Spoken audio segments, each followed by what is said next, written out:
Professor, I used to think I would be comfortable with all manner of experiments, so long as they provided usable results. But when I heard of Solin's work, well, I realized I'd not considered the moral and philosophical limits of what all manner of experiments might mean. Sorry, I'm not great with blood. Even when I'm just thinking about it, I feel a bit ill now. Oh, thank you. I gave up hope of ever finding it.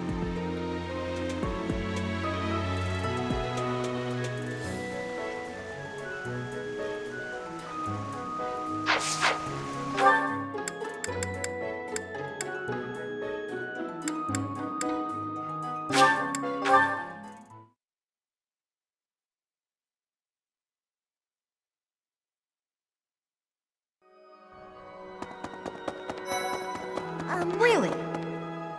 Hello, Professor. The ball will soon be upon us. I can feel my heart fluttering already. I have never danced in front of people before. Not even once in all my life. I am very much looking forward to it. Have you heard yet about the White Heron Cup? If you have yet to choose a representative, do you mind terribly if I volunteer?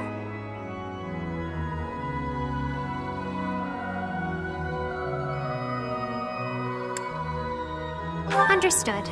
Oh well. If you have yet to choose a representative, understood.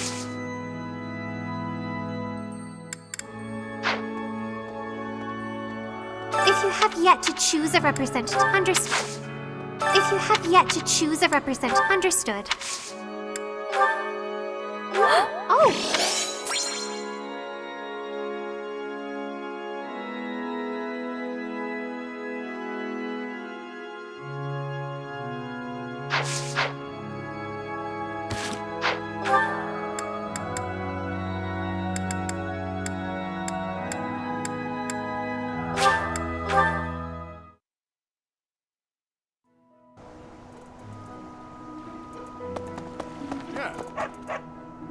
Ah, the ball.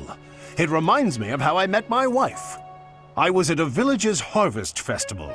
There was a full moon, bathing everything in its cool glow. She appeared out of nowhere, dancing gracefully in the moonlight. A lovely fairy. We soon fell in love and tied the knot. Now we have a daughter who's as bright and beautiful as a sunny morning. So, whenever I see people dancing, I think of my wife, and my heart does a little waltz.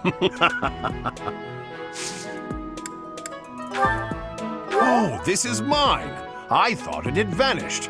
Thanks, I owe you.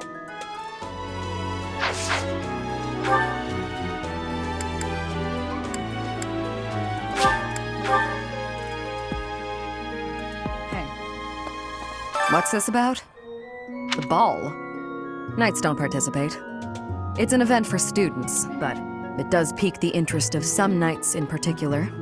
Alois can't dance, but I hear he likes to watch. He volunteered to judge the White Heron Cup. Not that I care.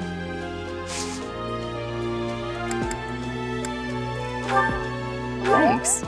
How did you know this was mine?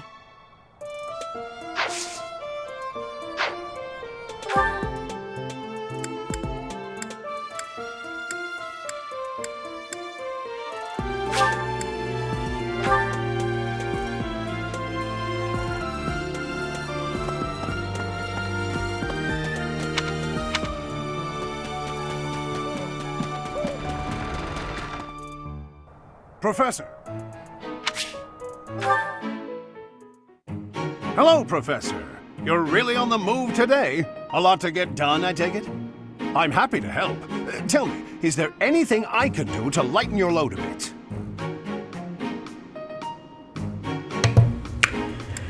I appreciate the offer, but... Oh, surely there must be something. Don't be shy about asking for help. We're practically siblings, after all. Cut from the same cloth. I was raised by Gerald just as you were, so we should have no trouble getting along.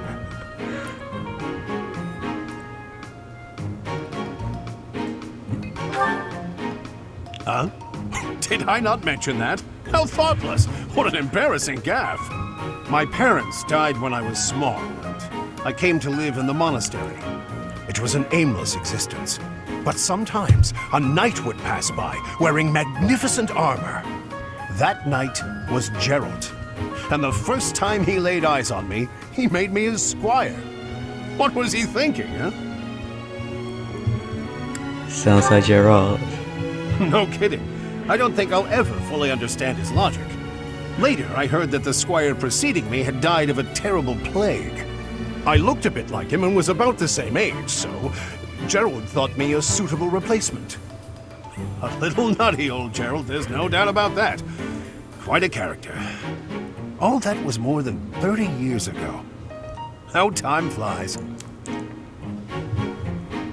Do you know his age? Actually, I'm not entirely sure. You never asked him? Nope. Well, Gerald hardly seems to have aged since then. In fact, over drinks he once told me, perhaps that's a story for another day. At any rate, that's Gerald for you. One of a kind. I don't think there's anyone else quite like him. Yeah, probably not. Right. Well, now you've heard my whole story. I hope that you understand now why I feel such a strong sense of attachment to you.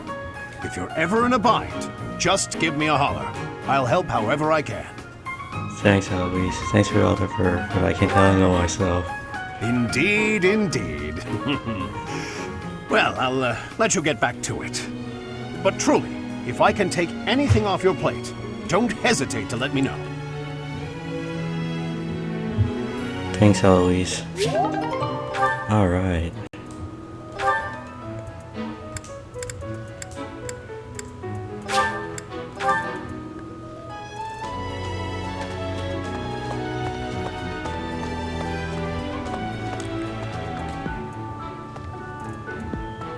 Oh, what's this? Rigid techniques.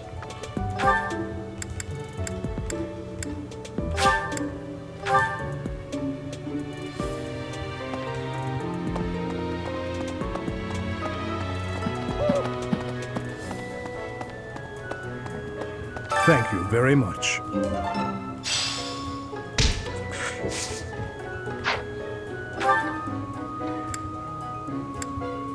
Alright, what else can I do today?